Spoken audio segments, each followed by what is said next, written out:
Sensation. Sensation, le MAG.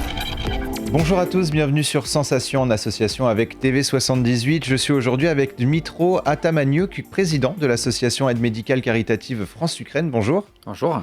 Alors la situation en Ukraine est aujourd'hui catastrophique, on peut le voir à travers l'actualité qui anime depuis le 24 février notre quotidien. Votre association a pour objectif de venir en aide au peuple ukrainien resté en Ukraine.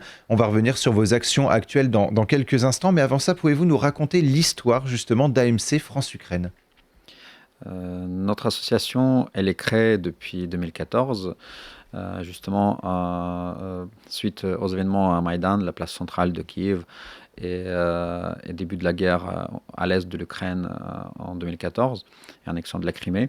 Nous avons commencé nos actions en fait, avec l'aide aux blessés de guerre et blessés de Maïdan, des civils, avec assistance ophtalmologique et aussi en traumatologie. Nous avons aussi fait les échanges entre les traumatologues en France et en Ukraine dans les 2014-15.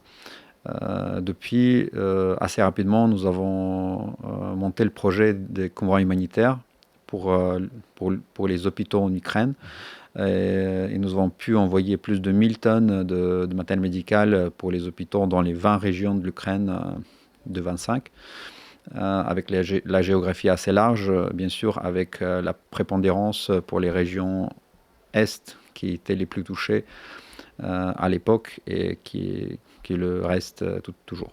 Alors les objectifs de votre association tournent surtout autour de l'aide médicale apportée à l'Ukraine pour renforcer son système de santé. Depuis 2014, est-ce qu'on peut dire que c'est un pari finalement réussi ?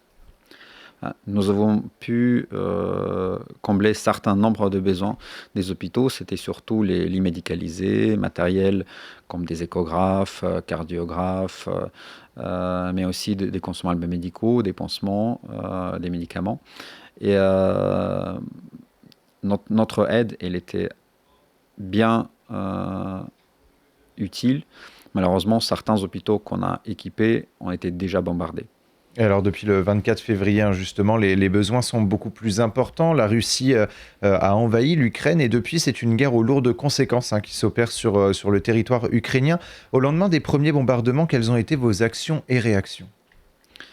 Nous avons tout de suite agi pour repérer les besoins les plus urgents. Et ceux-là sont surtout pour venir en aide pour la prise en charge des blessés et évacuation des blessés des zones de combat. Et pour cela, en fait, nos collègues, les médecins, les collectivités locales, les hôpitaux nous demandent surtout les pansements, les kits de fixation externe pour les blessures osseuses, les trousses de secours, les ambulances pour l'évacuation. Alors, plusieurs associations se mobilisent pour venir en aide au peuple ukrainien. De votre côté, vous vous concentrez toujours sur l'aide médicale à travers des convois humanitaires. Vous l'avez aussi évoqué, du matériel médical spécialisé pour rééquiper les hôpitaux ou venir en aide aux hôpitaux ukrainiens eux-mêmes touchés par des bombardements. Après 2 mois d'action intense, quel bilan faites-vous ? Est-ce que les besoins sont toujours aussi importants ? En 2 mois, nous avons pu envoyer 18 semi-remorques de matériel, des médicaments, en collaboration avec plusieurs entreprises et hôpitaux en France. Nous avons pu envoyer également 53 ambulances pour l'Ukraine. Et nous sommes très fiers, malgré que les besoins sont toujours immenses. Et il y a surtout un besoin de véhicules d'évacuation et les trousses de secours. Alors quels sont justement aujourd'hui les besoins les plus urgents ? Ce sont justement ces trousses de secours ? Le besoin des trousses de secours, il est quasiment impossible de combler parce qu'il y a besoin des centaines de milliers de pièces. Même si l'aide médicale vient de partout, c'est toujours pas assez. Et ces trousses de secours avec les garrots, avec des pansements compressifs, ils permettent de sauver les vies. Donc c'est l'aide la plus efficace, bien sûr, pour les gens qui savent se servir. C'est pour cela nous, on fournit les trousses pour les gens qui ont le certificat ou qui ont passé la formation d'utilisation de ce trousse de secours. Et votre appel aux dons concerne les citoyens, mais aussi les hôpitaux, les entreprises et les administrations françaises. Depuis le début de l'invasion russe, justement, est-ce que de nombreuses entreprises ou hôpitaux ont répondu présents justement pour vous permettre d'acheminer des besoins, enfin des besoins des dons médicaux à l'Ukraine?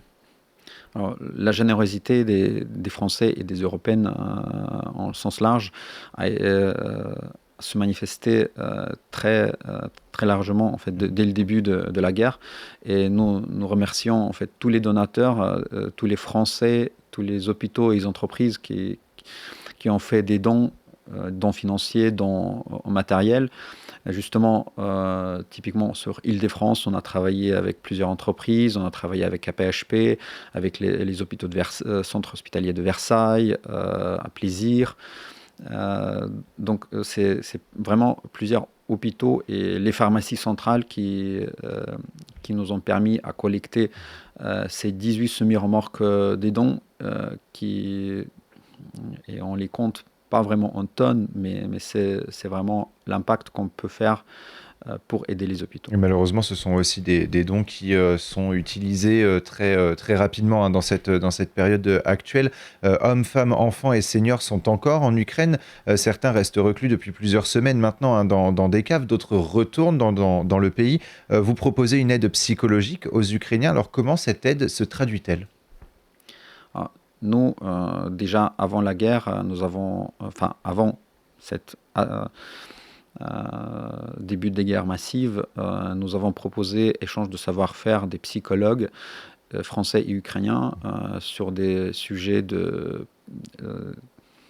syndrome post-traumatique, de gestion de sommeil.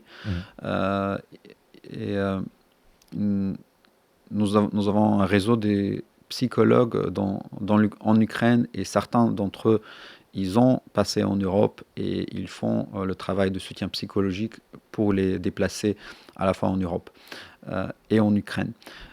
Donc pour cela, en fait, le projet qui se monte en collaboration avec l'ambassade d'Ukraine est un numéro vert pour les gens qui ont besoin de soutien psychologique. Également, nous allons mettre en place un mail où les personnes pourront écrire et demander de soutien psychologique. Alors nous, justement, en France, l'aide psychologique est largement développée. Est-ce que c'est dans la culture aussi ukrainienne, justement, cette aide psychologique, ou est-ce que c'est un petit peu timide pour eux? Est-ce qu'ils sont un petit peu timides, justement, face à une aide psychologique? C'est vrai que pour les Ukrainiens, c'est pas du tout dans la culture d'aller chez les psychologues.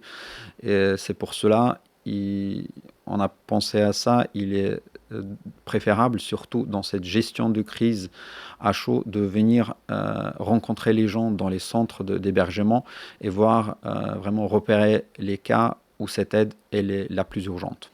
Et l'Île-de-France s'est également mobilisée, vous l'avez dit il y a quelques instants, en faveur du peuple ukrainien. Plus largement, c'est la France, l'Europe et les États-Unis qui ont mis en place des sanctions contre la Russie et se mobilisent pour venir en aide au peuple ukrainien. Malgré tout, la guerre continue et à votre niveau, les besoins en matériel médicaux grandissent. Alors le risque, ce n'est pas d'être à court de dons à un moment? C'est vrai que nous voyons que la vague de dons spontanés, elle commence à descendre. Donc les gens ont donné déjà beaucoup première fois, mais il faut vraiment noter que les vies en Ukraine, surtout, ils sont toujours en danger. Et tant que ces vies sont menacées, on aura besoin toujours un effort pour maintenir notre aide. Et là, si on devait justement résumer en quelques mots, ou en tout cas faire une liste de 5 dons urgents que vous pourriez envoyer à l'Ukraine dans quelques jours ou quelques semaines, ça serait lesquels?